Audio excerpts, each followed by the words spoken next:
Hello guys, আপনাদের সামনে আজ বড় বেল নিয়ে আসছি। এই তো বড় বেল, এই তো বড় বেল অনেক সুন্দর ধরে আছে। এ বেল পেটের সমস্যা হলে এ বেল খেলে পেট পরিষ্কার হয়, পেট ভালো হয়। এই তো অনেকগুলো ধরছে, দেখুন ভিতরে আরও আছে। খুব সুন্দর ধরছে।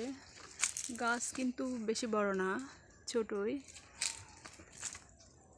এই তো দেখতে পাচ্ছেন অনেক বড় বেল, বেশ সুন্দর দেখতে, হেভি লাগছে। এই তো